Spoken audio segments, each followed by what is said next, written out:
Dr. Minji Park had never expected to see Russians, Americans, Chinese, Europeans, and people from every nation working side by side.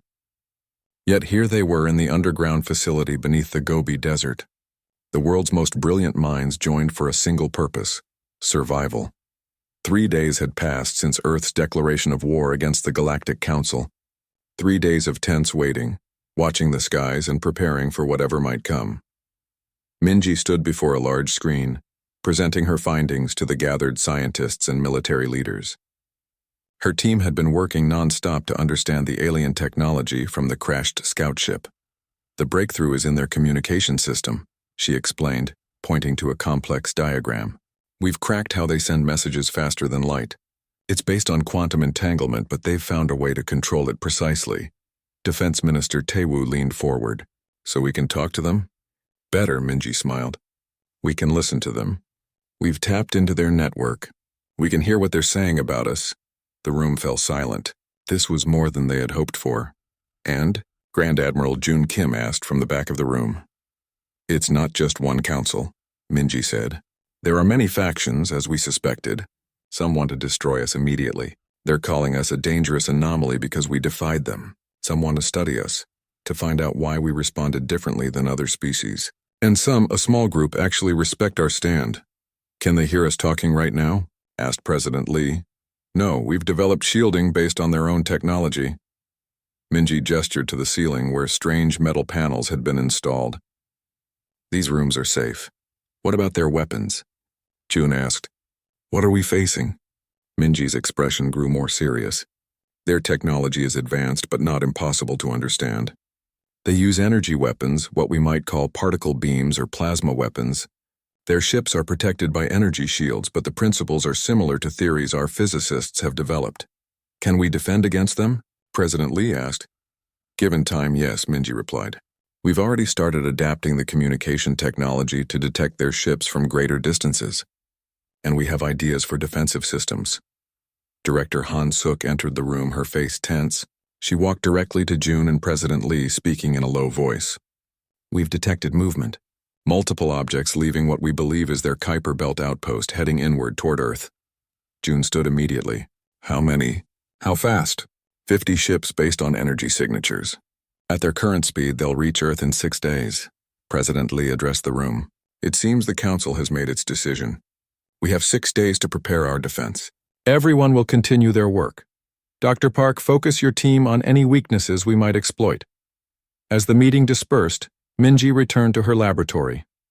Her team was already at work, analyzing data streams from the Council's communication network.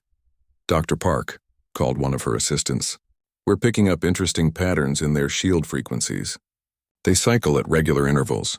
Minji examined the data. If we can predict the cycles, we might find a moment of vulnerability. On the far side of the moon, Colonel Hyuk Song supervised the construction of what would become humanity's first true battle fleet. For years, Earth had been building ships in secret, vessels designed for exploration and minimal defense.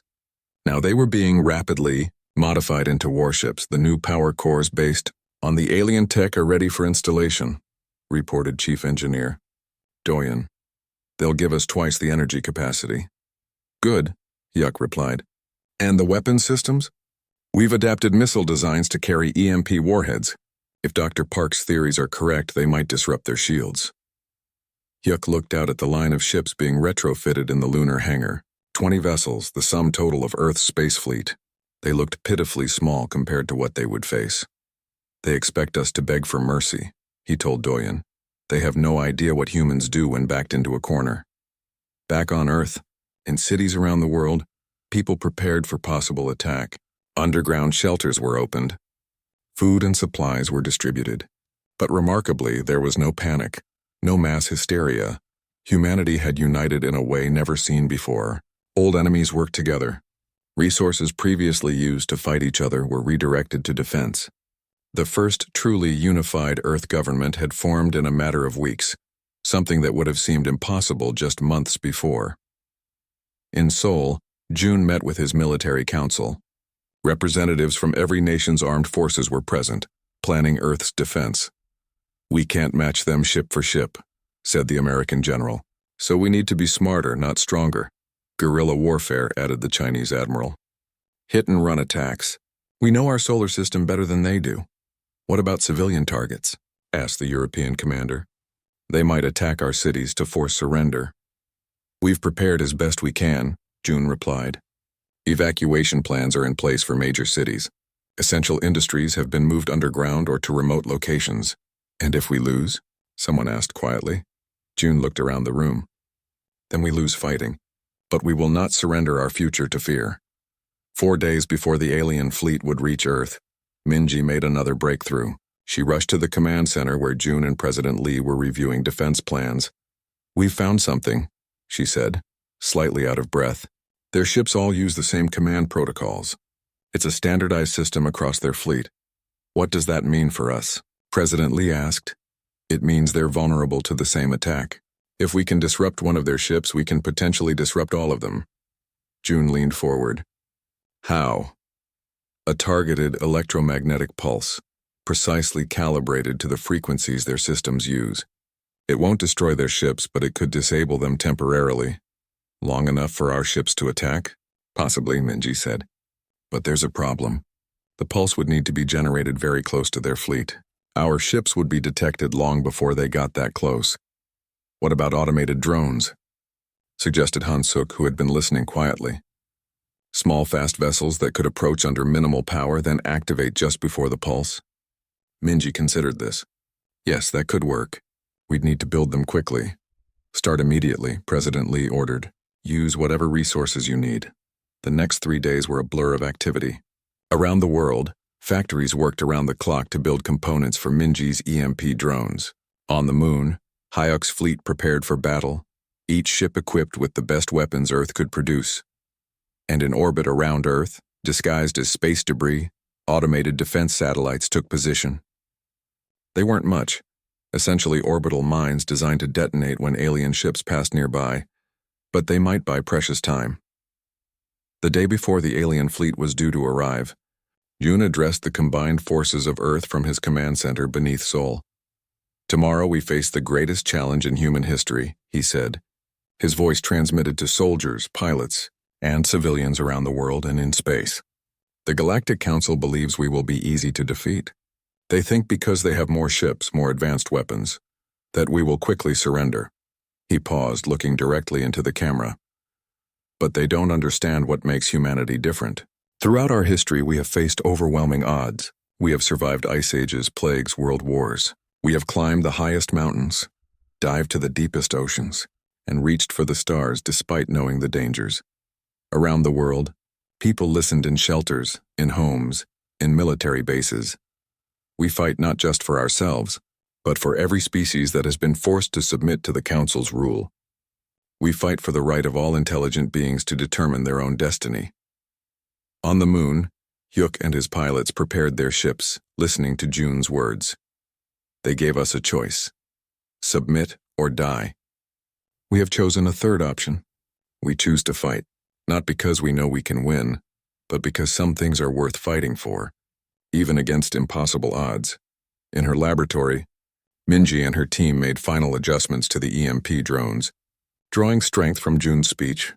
Whatever happens tomorrow, remember this: you are the defenders of Earth, of humanity's freedom, of our future among the stars.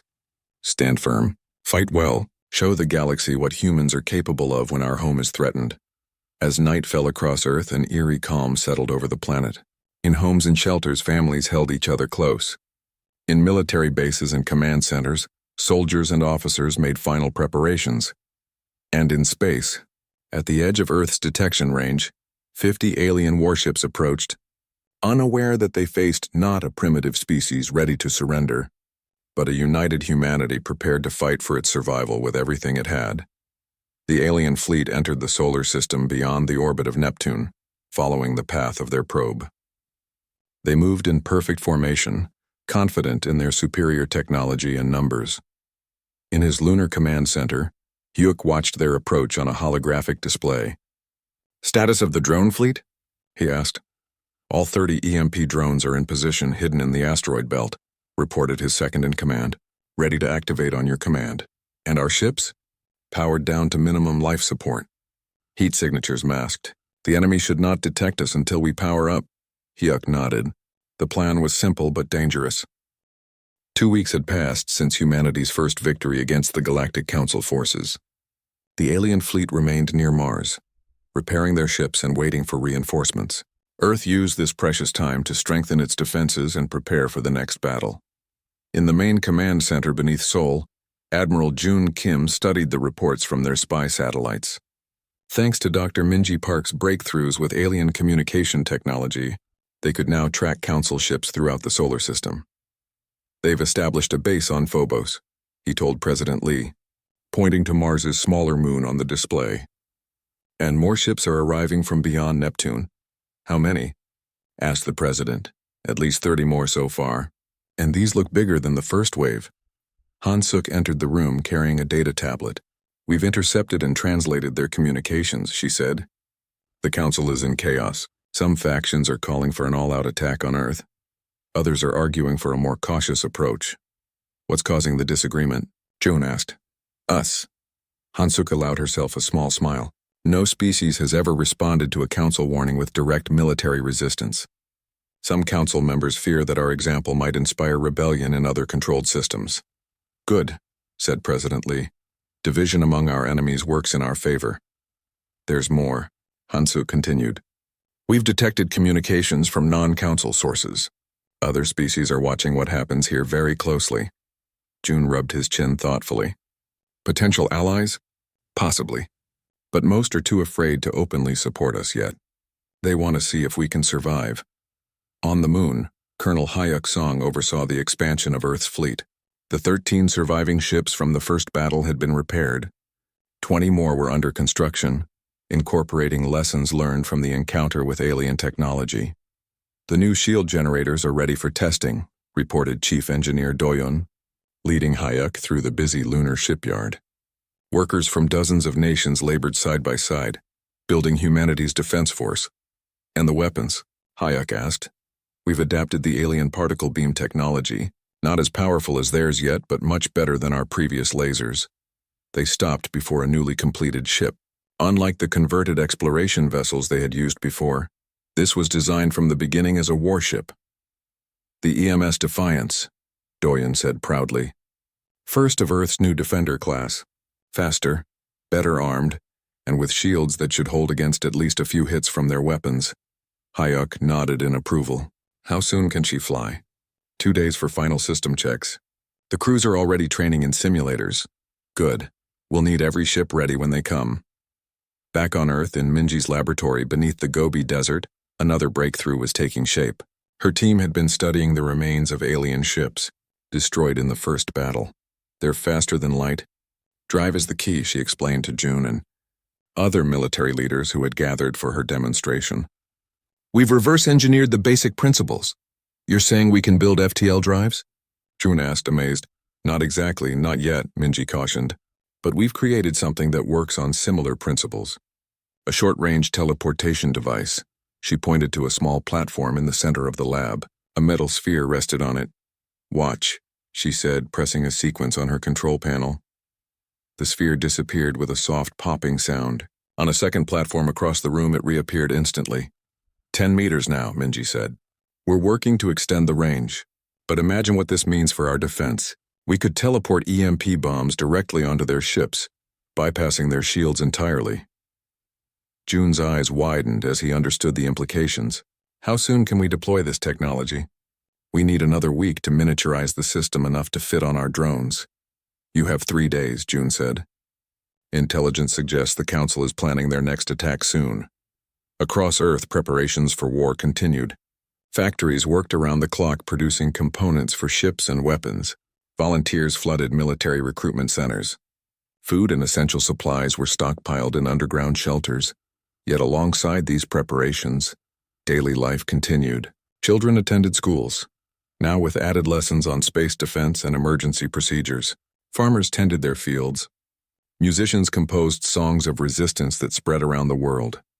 Humanity refused to put life on hold, even in the face of possible extinction. In orbit around Earth, the first line of the new defense system was nearly complete. Hundreds of satellites equipped with early warning sensors and defensive weapons formed a protective shell around the planet. They wouldn't stop a determined attack, but they would slow it down. 3 weeks after the first battle, the alarm sounded. The Council fleet had begun to move from Mars toward Earth. 85 ships, Han Suk reported in the emergency meeting. Their reinforcements have arrived. Our fleet? Jun asked. 33 combat-ready vessels, replied Hyuk via video link from Lunar Command, plus 50 of the new teleporting EMP drones. Not enough to meet them in open battle, Jun said grimly. We'll need to be smarter. The War Council gathered around the tactical display. Representatives from Earth's unified military forces studied the approaching enemy fleet. They're coming in 3 groups, observed the Chinese admiral. A main force and 2 flanking squadrons. They learned from last time, said the American general. They won't be caught in a single formation again. Jun studied the display, thinking, we need to divide them further. Make them vulnerable to our hit-and-run tactics, or what about Saturn? Suggested the Russian commander. Its rings and moons offer hiding places. If we could lure part of their fleet there. A trap. Jun nodded. But we'd need bait. Hyuk's voice came from the lunar base. I volunteer the Defiance and 2 other ships. We're the fastest in the fleet. We can draw them away and lead them into the rings. Jun looked at President Lee, who gave a solemn nod. Approved. But Colonel, make sure you come back. We can't afford to lose our best pilots. The plan came together quickly. Hyuk would lead a small squad to engage the enemy's right flank, then retreat toward Saturn, drawing as many ships as possible away from the main force. Meanwhile, Earth's remaining fleet would stay hidden behind the moon, waiting for the right moment to strike the weakened main force. As the alien fleet passed the orbit of the asteroid belt, Hyuk's 3 ships powered up and moved into position. Remember, hit and run only, he told his pilots over the secure channel. Make them angry enough to follow us, but don't get caught. The Earth ships accelerated toward the right flank of the alien armada. They fired a spread of missiles, then quickly changed course. The aliens responded immediately. 15 ships broke from the right flank and pursued the Earth vessels. They're following, Hyuk reported, moving toward Saturn as planned. In the command center, Jun watched the tactical display with intense focus. Now for Phase 2, launch the teleporter drones. From a hidden base on Ceres in the asteroid belt, 50 small drones activated. Each carried a miniaturized version of Minji's teleportation device and a powerful EMP bomb. The drones approached the main alien fleet silently, using minimal power to avoid detection. They were programmed to target the largest enemy vessels. Drones in position, reported the drone control officer. Ready to activate. Wait until Hyuk's team reaches Saturn, Jun ordered. We need perfect timing. Near Saturn, Hyuk's 3 ships flew at maximum speed, the pursuing alien vessels close behind. Preparing to enter the ring system, Hyuk announced. Enemy still following. His ships dived into Saturn's rings using the ice and rock fragments as cover. The alien vessels followed, their larger size making navigation more difficult. Hidden throughout the rings were 30 more EMP drones, planted there days earlier in anticipation of this strategy. We're in position, Hyuk said. Ready to spring the trap. Back in the command center, Jun gave the order. All EMP drones activate now. Earth fleet, prepare to attack on my mark. Across the solar system, 80 EMP drones activated simultaneously. Those near the main alien fleet teleported their bombs directly onto or inside enemy vessels. Those hidden in Saturn's rings detonated among the pursuing ships. The effect was devastating. Dozens of alien vessels suddenly lost power, their shields and weapons disabled. Some spun out of control, colliding with nearby ships or ring fragments. Now, Jun commanded. All ships attack. Earth's main fleet of 30 ships emerged from behind the moon, accelerating toward the disabled alien armada. They concentrated their fire on the largest vessels, using their newly developed particle beams to cut through unshielded hulls. Near Saturn, Hyuk led his small team in strikes against the confused enemy ships. Focus on their engines, he ordered. Make sure they can't follow us back. For 2 hours, the battle raged across the solar system. Earth's forces struck hard and fast, never staying in one place long enough to become targets.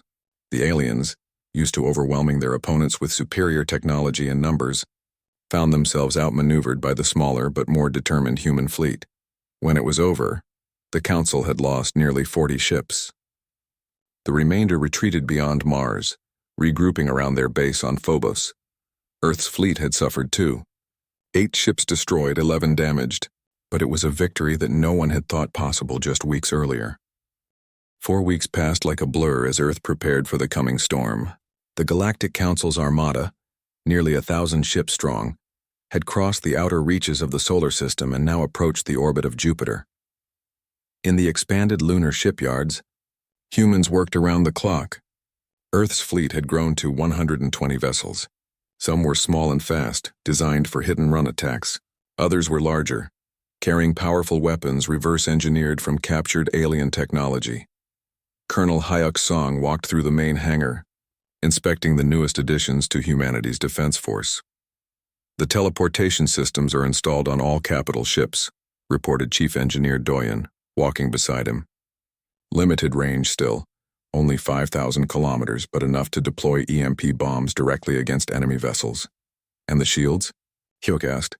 Much stronger than our first versions, based on the designs Dr. Park decoded from captured Council databases. They should hold against multiple hits from their weapons. Hyuk nodded, but his expression remained grim. Even with these improvements, they were badly outnumbered. On Earth, in the Underground Command Center, Admiral Jun Kim met with President Lee and the War Council. The tactical display showed the approaching enemy fleet, a massive swarm of light points converging on humanity's home. Our defenses are as ready as they can be, Jun reported. The orbital platforms are fully armed. Ground-based particle cannons are operational at key sites around the planet. All non-essential civilians have been moved to underground shelters. And our allies? Asked President Lee. Director Han Suk stepped forward. We've received responses to our message. 3 species have offered support. She touched her data tablet and new images appeared on the main screen. Strange alien vessels different from the Council's standardized designs. The Rilari, she explained, pointing to sleek, asymmetrical ships, a species from a heavy gravity world. The Council uses them as miners because of their physical strength. They've sent 20 ships hidden in the Kuiper Belt until needed. The Vex, she continued, indicating crystalline vessels that seem to shimmer with internal light. A silicon-based life form, highly resistant to radiation and energy weapons. 15 ships currently concealed in Mercury's orbit. And the Nor, she finished, showing spherical ships with no visible propulsion systems. Energy beings. Very little physical technology, but powerful mental abilities. Their ships, if you can call them that, are actually living organisms. 10 vessels hiding in Jupiter's atmosphere. 45 ships, Jun said. A welcome addition, but still not enough to face the Council fleet directly. We don't need to defeat them all at once, said the Russian general. Just make the cost of victory too high for them to accept. Exactly, Jun agreed. We stick to our strategy. Divide their forces. Use our knowledge of the solar system. Strike hard and fast, then disappear before they can respond. The War Council spent hours finalizing their battle plans. Earth would not attempt to stop the Council fleet from entering the inner solar system. Instead, they would wait, let the enemy come to them, then spring their traps. In her laboratory, Dr. Minji Park made final adjustments to Earth's newest weapon, a device that could temporarily disrupt the faster-than-light drives that Council ships used for short jumps within the solar system. If this works, she told her team, they won't be able to suddenly appear in Earth orbit. They'll have to approach conventionally, making them vulnerable to our defenses. The device was massive, requiring enormous power. It could only protect Earth itself, not the whole inner system, but it might be enough to prevent a surprise attack on the planet. 3 days before the Council fleet would reach the inner system, Jun gathered the commanders of Earth's forces for final instructions. We face overwhelming odds, he told them, looking at each face in turn. But remember, we don't need to destroy their entire fleet. We need to make them understand that conquering Earth will cost them more than they're willing to pay. He pointed to the tactical display, showing their defensive positions. Our allies will attack from behind once the main fleet is engaged. Our ships will strike in coordinated waves, focusing on their command vessels. The teleportation bombs will target their largest ships, and if they get past all that, Earth's orbital and ground defenses will be waiting. Jun paused, then continued with quiet intensity. Some of us will not survive the coming battle, but what we fight for, humanity's right to determine its own destiny, will live on. The Council started this war thinking they faced a primitive species that would quickly surrender. Let's show them what humans do when our home is threatened. When the Council fleet reached the asteroid belt, Earth was ready. The first line of defense, automated mines hidden among the asteroids, activated as enemy ships passed. Explosions tore through the front ranks of the Armada. The Council commanders, prepared for such tactics after the previous battles, quickly adapted. They sent smaller ships ahead to trigger the mines, clearing a path for their larger vessels. What they didn't expect was that many of the mines were actually disguised teleportation devices. As their scout ships approached, the devices attached to their hulls instead of exploding. In the Lunar Command Center, HFY watched the operation unfold on his tactical screen. Teleport devices attached to 53 enemy vessels, reported his sensor officer. Awaiting your command. HFY's eyes narrowed. Initiate teleport sequence. Target their engine rooms. Across the asteroid belt, the devices activated simultaneously. Using Minji's breakthrough technology, they teleported small but powerful explosives directly into the most vulnerable areas of the Council ships. Ships began to explode throughout the enemy formation, causing confusion and forcing them to halt their advance. First strike successful, HFY reported to June. They've stopped to assess the damage and regroup. Good, June replied from Earth Command. Deploy the fleet as planned. Remember, hit and fade. Don't engage directly unless necessary. Earth's fleet moved out from hiding places throughout the solar system. They attacked in waves of 10 to 15 ships, striking from different directions, targeting key enemy vessels, then retreating before the Council forces could effectively respond. For 2 days, this guerrilla warfare continued. The Council fleet, designed for overwhelming force rather than agile combat, struggled to counter the human tactics. They lost ships steadily, while inflicting minimal damage on Earth's forces, but they kept coming, their numbers seemingly endless. On the 3rd day, they changed strategy. The Armada split into 3 massive groups. One continued toward Earth, the other 2 headed for the Moon and Mars, humanity's critical support bases. They're learning, June said grimly as he watched the enemy movements. Targeting our infrastructure. Our lunar defenses are strong, HFY reported, but not strong enough to repel 300 ships if they concentrate their attack. June made a quick decision. Colonel, evacuate all non-essential personnel from the lunar bases. Prepare to activate Protocol Omega if necessary. Protocol Omega, the destruction of the lunar bases rather than allowing them to fall into enemy hands. A last resort that would cripple humanity's shipbuilding capacity, but deny those resources to the Council. Understood, Admiral, HFY replied, his voice steady despite the gravity of the order. As the Council fleets approached their targets, Earth revealed another surprise. The Relari ships, hidden until now, emerged from the Kuiper Belt and attacked, the rear of the fleet heading for Mars.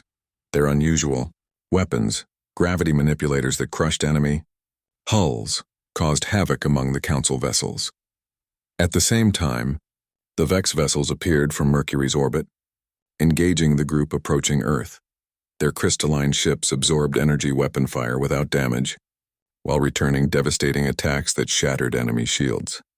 The Council commanders, faced with unexpected resistance from unknown allies, hesitated. Their carefully coordinated 3-pronged attack faltered. June saw the opportunity immediately. All Earth forces concentrate on the fleet approaching the Moon. Our allies have the other groups contained for now. Earth's ships converged on the lunar attack force, striking with everything they had. The space around the Moon became a chaotic battlefield of energy beams, explosions, and debris. HFY led the lunar defense forces personally, his ship darting between larger enemy vessels, targeting their weapons and engines with precision strikes. We can't hold much longer, he reported after an hour of intense fighting. Their numbers are too great. Just as the situation seemed most dire, the 3rd group of allies, the Nor, emerged from Jupiter. Their living ships moved in ways that seemed to defy physics, appearing and disappearing as if they existed partly in another dimension. The Nor attacked the fleet threatening the Moon, but not with conventional weapons. Instead, they projected some kind of mental energy that confused enemy crews, causing them to fire on their own ships or shut down critical systems. In the command center, Han Suk monitored the Noor's strange tactics with amazement. "They're not destroying the ships," she reported. "They're turning the crews against each other. Psychological warfare on a level we hadn't imagined," June mused. Effective. The battle continued for another day, raging across the inner solar system. The combined forces of Earth and its allies fought with desperate courage against the numerically superior Council fleet. 5 years had passed since Earth's defiance changed the galaxy. What had begun with a threat had evolved into something no one could have predicted. The beginning of a new order among the stars. Admiral Jun Kim, now showing touches of gray in his hair, stood on the observation deck of the orbital station New Sol.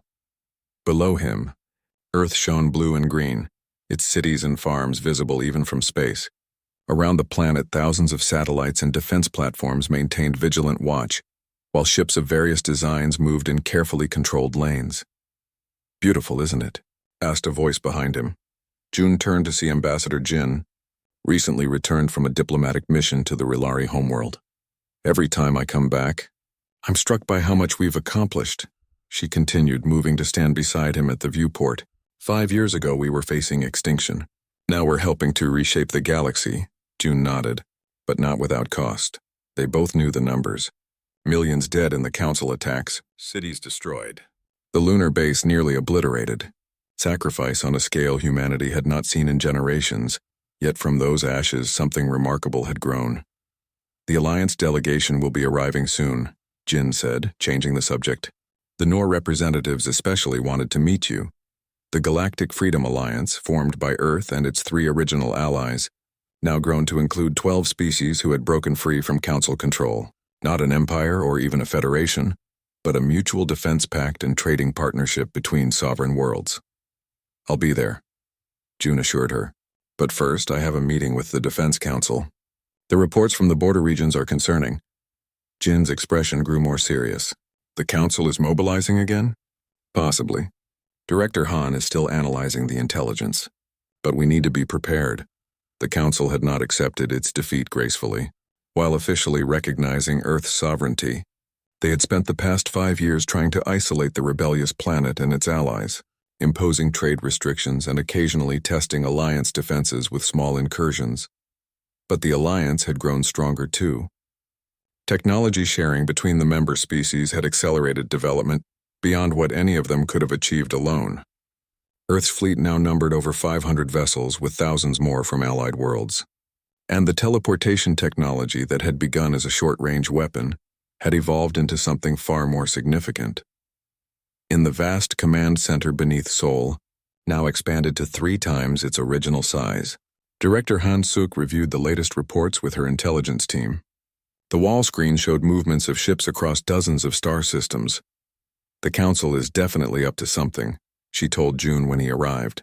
"They've repositioned nearly 2,000 ships along the borders of Alliance space in the past month." "Preparation for attack?" June asked, studying the displays. "Possibly. Or a show of force to intimidate the undecided worlds." Han pointed to several star systems highlighted in yellow. "These systems have been making overtures about joining the Alliance. The Council is trying to discourage them." Dr. Minji Park entered the command center, tablet in hand. The years had been kind to her, though the intense work schedule had left subtle marks of fatigue around her eyes. "Admiral, we've completed testing on the new teleportation network," she reported. "All 20 gateway stations are fully operational. We can now move ships instantly between any Alliance world." This was the breakthrough that had truly changed the balance of power. What had begun as a way to teleport small bombs onto enemy ships had evolved into technology that could transport entire vessels across light years in an instant. The network of gateway stations created a defensive grid that allowed Alliance forces to respond immediately to any threat, anywhere. "Excellent work," June told her. "How are the Vex adaptations coming?" "Their crystalline technology integrates perfectly with our system. It's actually improved efficiency by 30%. Minji smiled slightly. "They understand spatial relationships in ways we're still learning. The cooperation between different species had produced technological advances that might have taken centuries for any one civilization to develop alone. The Rilari's gravity manipulation, the Vex's crystalline computing, the Noor's mental energy projection. all combined with human innovation to create something entirely new. On the far side of the moon, Colonel Hugh Song, now Admiral Song of the Earth Defense Fleet, supervised the launch of humanity's newest class of ships. The Unity was 3 times larger than any previous vessel, designed for both defense and exploration. "All systems check out," reported Chief Engineer Doyen, still Hyuk's right hand after all these years. "She's ready for her maiden voyage." Hyuk nodded in satisfaction. "Have the crew prepare for departure. We launch in 6 hours." The Unity's mission symbolized Earth's new place in the galaxy. It would travel beyond Alliance space, seeking new civilizations and offering them something the Council never had: the choice of friendship without submission. As preparations continued, a small ship approached Earth from the direction of the Rilari homeworld.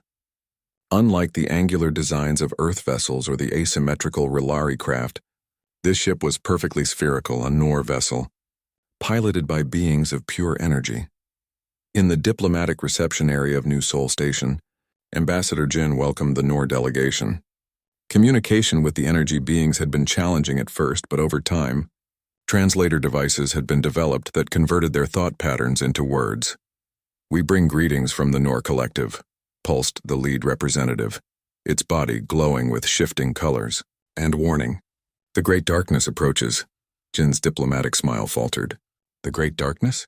I'm not familiar with this term." "It is why we sought allies," the Nor explained. "Why we answered Earth's call when others doubted. The Council is not the true threat. They are merely running from what comes behind." This was troubling news. Jin immediately arranged for the Nor delegation to meet with Earth's highest leadership. 2 hours later, in the secure conference room of New Sol Station, President Lee, serving her 3rd term due to the ongoing crisis, listened as the Nor representative explained. "The Great Darkness comes from beyond the galaxy's edge, the energy being conveyed. It consumes all in its path. The Council discovered its existence 300 of your years ago, but kept the knowledge secret. They built their empire not from desire for power alone, but from fear, organizing resources to face what they knew was coming." June, seated beside the president, frowned. "If this is true, why not tell the species under their control? Why rule through fear instead of cooperation? The Council believes only through absolute control can proper preparations be made," the Nor replied. "They do not trust lesser species to make correct decisions if given choice." "That sounds like an excuse for tyranny," Han Suk said bluntly. "Perhaps. But the threat is real." The Nor's glow pulsed with what seemed to be urgency. "Our sensitivity to energy patterns allows us to feel its approach. It will reach this sector within 30 of your years." President Lee leaned forward. "What exactly is this darkness? A hostile species? A natural phenomenon? Both and neither. It is alive but not life as you understand it. It consumes energy, all energy, including the energy of living beings. Stars dim in its wake. Planets cool. Life ends." Silence fell over the conference room as the implications sank in. This was a threat greater than the Council had ever been. A threat to all life in the galaxy. "We need more information," June said finally. "If the Council has been researching this for centuries, they must have data we need. Which they will never willingly share with rebels," Han Suk pointed out. "Then we'll have to take it," June replied. His eyes met President Lee's. "With your permission, Madam President, I believe it's time for Operation Lighthouse." Operation Lighthouse, a contingency plan developed for infiltrating Council space and accessing their central databases. It had been considered too risky to implement merely for intelligence on Council military movements. But for information that might save all life in the galaxy, President Lee nodded gravely. "Authorized. Select your team carefully, Admiral." The mission came together quickly. The recently completed ship Unity, with its advanced stealth capabilities, would carry a small team to Nexus Prime, the Council's administrative center. Using the teleportation network to get as close as possible, they would then make the final approach under disguised energy signatures. June insisted on leading the mission personally, despite objections from President Lee. "I need to see for myself what we're facing," he explained. "And if we're caught, I'm the one who knows the most about our defenses, the one they can't be allowed to capture alive." The team he assembled included specialists from multiple Alliance species. Dr. Minji Park for her technical expertise, a Vex engineer whose crystalline body could interface directly with Council technology, a Rilari security expert whose strength would be valuable if fighting broke out, and two Noor, whose energy forms could pass through physical barriers and whose mental abilities might confuse Council security.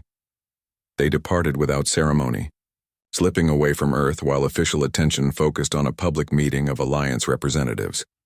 The Unity's journey took them through the teleportation. Admiral Jun Kim stood at the large window of the United Earth Defense Command headquarters. The city of Seoul spread out below him, its lights twinkling in the early evening. People moved through the streets, going about their normal lives. They had no idea that everything was about to change. "Admiral, you need to see this." The voice belonged to Director Han Suk, the head of Earth's newly formed Space Intelligence Division. June turned away from the window. Han Suk's usually calm face showed worry. She held a tablet in her hands, her knuckles white from gripping it too hard. "What is it?" he asked, walking toward her. 20 minutes ago, every major observatory on Earth picked up an object entering our solar system. It moved faster than anything we've ever seen, then stopped near Earth's orbit. She handed him the tablet. Then this message was broadcast on all frequencies. June looked at the tablet. Strange symbols floated on the screen. They shifted and changed as he watched. "Our computers are working on it, but the basic meaning is clear," Han Suk said. "It's from something called the Galactic Council." June felt his heart beat faster. After years of searching the stars for signs of other life, they finally had proof. But instead of excitement, he felt only dread. "Get me the Security Council," he said. "All of them. Now." 4 hours later, June sat at the head of a large table. Around him were the highest-ranking military and government officials from every major nation on Earth. Some were present in the room. Others appeared on screens, their faces tense. "The translation is complete," Han Suk announced as she entered. She pressed a button and a hologram appeared above the center of the table. The alien symbols transformed into Earth languages. June read the message silently, his stomach sinking with each word. "To the developing species of Sol 3, designation humans. Your civilization has been observed for several of your decades. Your rapid technological advancement and aggressive expansion into your solar system are deemed potentially destabilizing to the established order of the galactic community. The Galactic Council, governing body of the 317 advanced civilizations in this sector, hereby orders an immediate halt to all space exploration beyond the fourth planet of your system. All military vessels must be dismantled. All weapons development for space use must cease. You have 30 of your days to comply and signal your acceptance by deactivating your deep space monitoring systems. Failure to comply will result in regulatory intervention. This is the only warning you will receive." Silence filled the room as everyone finished reading. "They're threatening us," said the American president finally. "They want us to stop exploring space and disarm ourselves. Or face what they call regulatory intervention," added the Chinese premier. "We can guess what that means." "Extinction," June said quietly. "They're threatening us with extinction if we don't willingly return to being planet-bound." President Lee of the United Korean Republic stood. Though not the most powerful nation on Earth, Korea had become the headquarters for the United Earth Defense Command due to its neutral position among the superpowers. "We have 30 days, he said.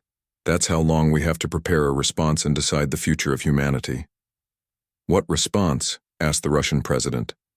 "We have no way to fight something like this. A civilization that can travel between stars could wipe us out with ease." "Perhaps," said June. "But we don't know that for certain. And I'm not ready to surrender humanity's future without at least trying to understand what we're facing."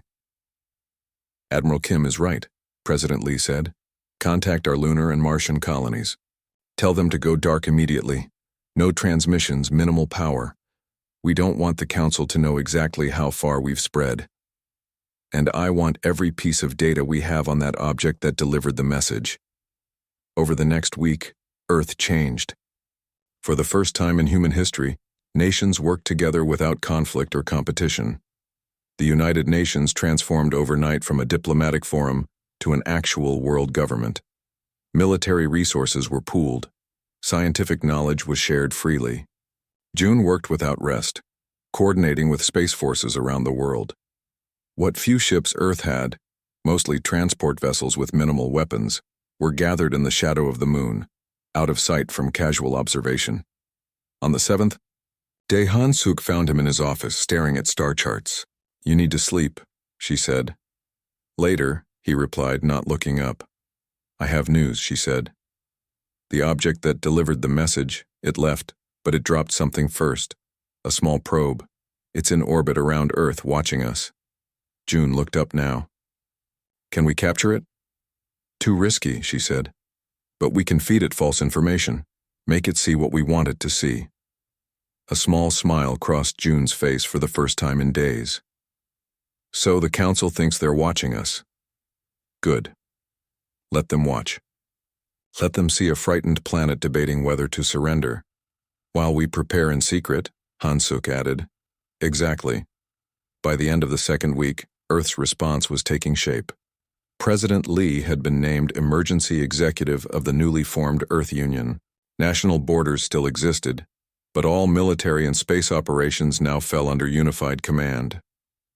June had been promoted to Grand Admiral, overseeing all of Earth's defense preparations.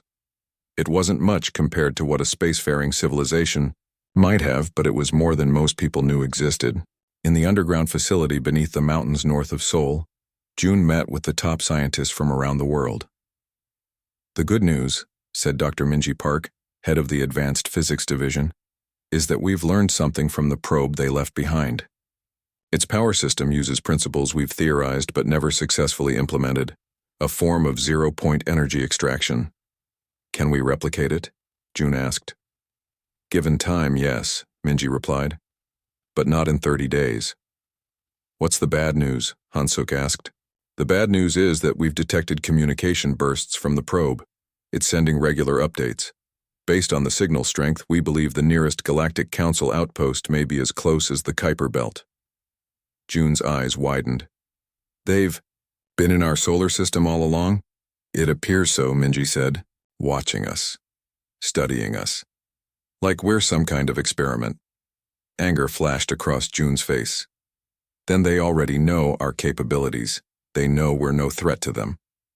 "Which means this warning isn't about fear," Han-suk said slowly. "It's about control. Or resources," added Tae-woo, the defense minister. "Earth is rich in many things that might be valuable, even to an advanced civilization." The third week brought a breakthrough. In a hidden facility beneath the Gobi Desert, scientists from China, Russia, and Europe had been examining a crashed object recovered 10 years earlier. For a decade, it had been kept secret, thought to be an unusual meteor. Now, with new knowledge about alien technology, they realized what they actually had. "It's a scout ship," Minji explained, showing June and President Lee the images. "Similar technology to the probe, but much older. It must have crashed decades ago. We think the pilot died on impact." "And nobody reported this?" June asked, looking at the Chinese scientists. "We didn't know what it was," the lead researcher replied. "And yes, national security concerns kept it secret, but now we're sharing everything." "What have you learned?" President Lee asked. "Their technology is advanced, but not magical," Minji said. "They use principles we understand just more efficiently, and we've managed to activate parts of their communication system. Can we contact the Council?" June asked. "Not yet, but we've learned to detect their communication networks, and they talk a lot." Minji smiled. "They don't know we're listening." As the fourth week began, Earth's strategy solidified. The combined intelligence agencies had analyzed the intercepted communications and discovered something crucial. "The Council isn't united," Han-suk explained in the emergency meeting. "There are factions. Some want to eliminate us completely. Others see us as a potential resource to exploit. A few even argue we should be left alone to develop naturally." "So they're not as all-powerful as they want us to believe," June said. "No. They're advanced, yes, but they have weaknesses, internal politics, competing interests." Han-suk displayed a complex chart showing the faction relationships. And, most importantly, we're not the only species they're trying to control. President Lee leaned forward. Are you suggesting allies? Not immediately, she replied. But if we resist, others might be inspired to do the same. On the 29th day, Earth was ready to respond. Not with surrender, but with a message of its own. Ambassador Jin, formerly South Korea's representative to the UN, had been chosen to deliver Earth's answer. The entire world watched as she stood before cameras in the United Nations Hall in New York. The message would be transmitted using the technology they'd learned from the crashed scout ship, ensuring the Council would receive it. It would also be broadcast on frequencies that other subjugated species might detect. Jin looked directly into the camera, her face showing no fear. To the Galactic Council, we, the people of Earth, have received your warning. We recognize your technological advantages.